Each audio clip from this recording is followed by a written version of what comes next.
నమస్తే, తెలుగు రాజ్యంకి స్వాగతం. నేను మీ సంధ్య. కాసేపటి క్రితం జనసేన పార్టీ సంస్థాగత మీటింగ్ జరిగింది. ఈ నేపథ్యంలో అక్కడ ఉన్న నేతలు ఒక్కొక్క కామెంట్ చేయడం జరిగింది. ఎవరికి తోచిన విధంగా వాళ్ళు కామెంట్ చేశారా, పార్టీ మీద అభిమానంతో చేశారా, లేకపోతే పవన్ కళ్యాణ్ గారి మీద వీరాభిమానం ఎక్కువ చేశారా అన్న డౌట్లు అయితే రాక మానదు అనేసి తెలుస్తుంది. ఎందుకంటే కూటమి ఏర్పడి 2 సంవత్సరాలు అయిపోయిన తర్వాత కూడా కూటమి గెలుపులో మనదే ప్రధాన భూమిక అంటూ జనసేన నేతలు ఇంకా చెప్పుకోవడం అనేది, ఒకసారి సీట్లు కావాలి అని అంటారు, మనకి ఇప్పటికిప్పుడు పదవులు రావాలన్నా మనం పార్టీ సంస్థాగతంగా ఇంకా గ్రౌండ్ లెవెల్లో మనం స్ట్రాంగ్గా లేము అనేసి వాళ్ళే చెప్తూ ఉంటారు. ఏం జరుగుతుంది జనసేనలో అసలు? అంటే పార్టీ స్టాండ్కి సంబంధించి క్లారిటీ అనేది ఏమన్నా మిస్ అవుతుందా? డీటెయిల్స్ తెలుసుకునే ప్రయత్నం చేద్దాం. చరిత్రకారులు, సినీ రాజకీయ విశ్లేషకులు చిలకడ శ్రీకాంత్ గారు మనతో ఉన్నారు. ఆయన మాటల్లో. శ్రీకాంత్ గారు నమస్తే అండి. నమస్కారం సంధ్య గారు. ఏంటి కందుల దుర్గేష్ గారు ఒక కామెంట్ చేస్తారు, మనోహర్ గారు ఇంకో కామెంట్ చేస్తారు, మరో నేత ఇంకో కామెంట్ చేస్తారు. ఎవరికి వాళ్ళు అంటే జనసేన విషయంలో ఎవరి పార్టీ వాళ్ళు గొప్ప అనుకోవడంలో ఇది లేదు. కాకపోతే గ్రౌండ్ లెవెల్ రియాలిటీ తెలుసుకొని అంటున్నారా, తెలియకుండా అంటున్నారా అన్న ఒక కామెంట్ అయితే వినిపిస్తూ ఉంది. దీని గురించి మీరు ఏమంటారు? కందుల దుర్గేష్ గారి వ్యాఖ్యలు ఒకసారి పరికించి చూసిన తర్వాత, వాటిని పరిశీలించి చూసిన తర్వాత కందుల దుర్గేష్ గారు పవన్ కళ్యాణ్ గారు లేకపోతే అసలు కూటమి ఎట్టి పరిస్థితుల్లో అధికారంలోకి వచ్చేదే కాదని కందుల దుర్గేష్ గారు అంటారు. పార్టీ అంటే పార్టీలో ఎన్ని గ్రూపులైనా ఉండొచ్చు, ఎన్ని తగాదాలైనా ఉండొచ్చు. మనం గ్రూపులు ఎన్నికల వేళ ఓట్ల సమయంలో ఓటర్లని మనం పరిగణించే విషయంలో గ్రూపులు కట్టొచ్చు, కానీ మనదంతా ఒకటే గ్రూపు, మనది పవన్ కళ్యాణ్ గారి గ్రూప్ అని నాదెండ్ల మనోహర్ గారు అంటారు. అంటే పవన్ కళ్యాణ్ గారు కనిపిస్తారు, పవన్ కళ్యాణ్ గారు వినిపిస్తారు అనేటటువంటి పరిస్థితుల్లో నాదెండ్ల మనోహర్ గారు, కందుల దుర్గేష్ గారు, బొలిశెట్టి శ్రీనివాస్ గారు ఎవరో వీళ్ళే వ్యాఖ్యానాలు చేస్తున్నారు. వాళ్ళ దారిలో వాళ్ళు ప్రయాణిస్తున్నారు. మీరు అన్నట్టు ఎవరికి వారే యమునా తీర అన్నట్టే ఉంది పార్టీ పరిస్థితి. పార్టీ సంస్థాగతంగా బలపడింది, పార్టీ సంస్థాగతంగా ఎదిగింది, పెరిగింది అనే మాటలు అయితే ప్రస్తుతానికి అవి అవాస్తవాలు. మీకు 2024 ఎన్నికలకి ఓట్ల రూపంలో పవన్ కళ్యాణ్ గారు ఇచ్చిన పిలుపుని అందుకొని వాళ్ళు జగన్మోహన్ రెడ్డి గారి మీద ఏర్పడినటువంటి వ్యతిరేకతని వాళ్ళు ఖచ్చితంగా చాలా గొప్పగా, అద్భుతంగా, అద్వితీయంగా ఓట్ల రూపంలో మార్చుకోవడంలో జనసేన కూటమిని అధికారంలోకి తీసుకురావడానికి తనదైనటువంటి పాత్రని చాలా గొప్పగా పోషించింది. అందులో ఎవరికి ఎటువంటి అనుమానాలు లేవు, సందేహాలు లేవు.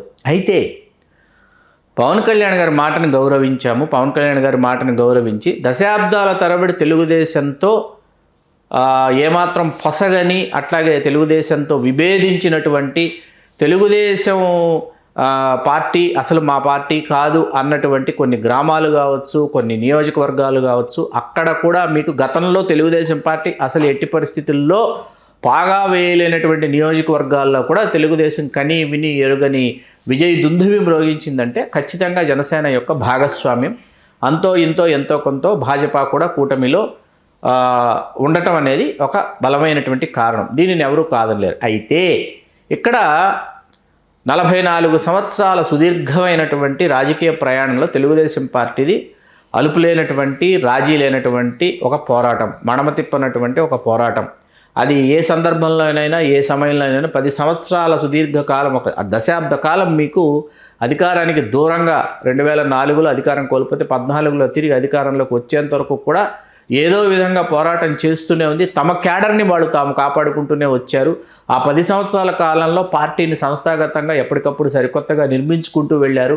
పార్టీకి సరికొత్త నాయకులు వచ్చారు, సరికొత్త నాయకత్వం వచ్చింది, ద్వితీయ శ్రేణి నాయకులు ఏర్పడ్డారు, తర్వాత సరికొత్త కార్యకర్తలు వచ్చారు. ఒక తరం నుంచి మరొక తరం నుంచి ఇంకొక తరం భుజస్కంధాల మీదకి తెలుగుదేశం పార్టీ చాలా చక్కగా నాయకత్వాన్ని బదలాయించింది అన్నది మనం ఇవాళ ఎన్టీ రామారావు గారు, చంద్రబాబు నాయుడు గారు, తర్వాత లోకేష్ గారు అనేటటువంటి ఒక క్రమానుగతాన్ని మనం చూస్తున్నాం ఈరోజు. అంటే ఎప్పుడు వాళ్ళు ఇన్యాక్టివ్ మోడ్లో లేరు, ఎప్పుడు యాక్టివ్ మోడ్లోనే ఉన్నారు, యాక్టివ్ మోడ్లోనే పాలిటిక్స్ చేశారు అనడానికి తెలుగుదేశం పార్టీ ఒక నిలువెత్తు నిదర్శనం మనకి. ఇక్కడిప్పుడు ఒక సరికొత్త రాజకీయ పార్టీ 2009లో పురుడు పోసుకుని ప్రజారాజ్యం పార్టీ 2014 కల్లా ఆ పార్టీ కనుమరుగైపోతే 2014లో పురుడు పోసుకున్నటువంటి పార్టీ ఇవాళ 2024 ఎన్నికలు అటు ప్రజారాజ్యం ఇటు జనసేన ఆవిర్భావం నుంచి ఇప్పటి వరకు మనం లెక్క వేసుకుంటే మనకిప్పుడు ఒక 16 సంవత్సరాల కాలం మన కళ్ళ ముందు కనిపిస్తుంది. 16 సంవత్సరాల కాలంలో ఏం పాఠాలు నేర్చుకున్నారు? 16 సంవత్సరాలు పూర్తవుతున్నా ఏం పాఠాలు నేర్చుకున్నారు? నాయకులను తయారు చేసుకున్నారా లేదా? కార్యకర్తలు తయారయ్యారా లేదా? వాళ్ళకి క్రమశిక్షణ వచ్చిందా లేదా? ఒక అభిమానుల స్థాయిని దాటి, సినిమా అభిమానుల స్థాయిని, సినిమా అభిమానము అనేటటువంటి స్థాయిని దాటి వాళ్ళు మొన్నటికి మొన్న మీకు పోలింగ్ బూతులకు వచ్చి ఓటర్లుగా మారి రూపాంతరం చెంది మా నాయకుడు అందించిన పిలుపు మేరకు కూటమి అధికారంలోకి తీసుకురావాలి అనేటటువంటి ఒక చర్యను చాలా జాగ్రత్తగా నిర్వహించారే తప్ప ఒక పూర్తి స్థాయి రాజకీయపరమైనటువంటి పరిణితి కానీ, ప్రజ్ఞ కానీ, ప్రతిభ కానీ ఎక్కడ ఎవరు ప్రదర్శించడం లేదనేది అంతే వాస్తవం. అంటే ఏ రకంగా చెప్తారు? ఎక్కడ నాయకుల్ని మీరు తయారు చేసుకోవాలా? నాయకులు, సరికొత్త నాయకులు పుట్టుకొచ్చినా వాళ్ళకెవరికి మీరు అవకాశాలు ఇవ్వలేదు. మీరు ఇతర పార్టీల నుంచి ఏ వైకాపానైతే మీరు వేలెత్తి చూపించారో, ఏ వైకాపానైతే మీరు అసలు వైకాపాని తూర్పారబట్టారో, ఏ వైకాపానైతే చీల్చి చెండాడేశారో పవన్ కళ్యాణ్ గారు, ఆ వైకాపా నుంచి వచ్చినటువంటి నాయకుల్ని కొంతమందిని ఆయన చేర్చుకోవాల్సి వచ్చింది, వాళ్ళకు పోటీ చేసే అవకాశం కల్పించాల్సి వచ్చింది. అట్లాగే తెలుగుదేశం నుంచి హెచ్చు సంఖ్యలో తెలుగుదేశం నుంచి వచ్చి మీకు జనసేన కండువా కప్పుకొని పోటీ చేసి గెలిచినటువంటి వాళ్ళు తెలుగుదేశం వాళ్ళే ఉన్నారు. ఇప్పుడు మీరు సరికొత్తగా ఎక్కడ నాయకులను తయారు చేశారు? లేదా నాయకులుగా మేము తయారవ్వాలనుకుంటున్నాం, మాకు అవకాశం ఇవ్వండి, సంస్థాగతంగా మేము పార్టీని మా నియోజకవర్గాల్లో మేము నిర్మించుకుంటాం, తీర్చిదిద్దుకుంటాం అంటే ఇప్పుడు రేపు 175 నియోజకవర్గాలలో మరియు 25 పార్లమెంటరీ నియోజకవర్గాల పరిధిలో ఏమైతే ఉందో జనసేనకు సంబంధించినటువంటి మీకు కార్యవర్గాల్ని నియమించాలి. కార్యవర్గాల్ని నియమిస్తేనే మీకు యాక్టివ్ మోడ్లోకి ఇక్కడ మీకు జనసేన కార్యకలాపాలు అనేవి ఊపందుకుంటాయి. అయితే ఇక్కడ సహాయ నిరాకరణ లాంటిది ఆయా నియోజకవర్గాల్లో ఖచ్చితంగా జనసేనకి, తెలుగుదేశం ఉన్న చాలా నియోజకవర్గాల్లో సహాయ నిరాకరణ అయితే ఎదురవుతోంది. ఎందుకు?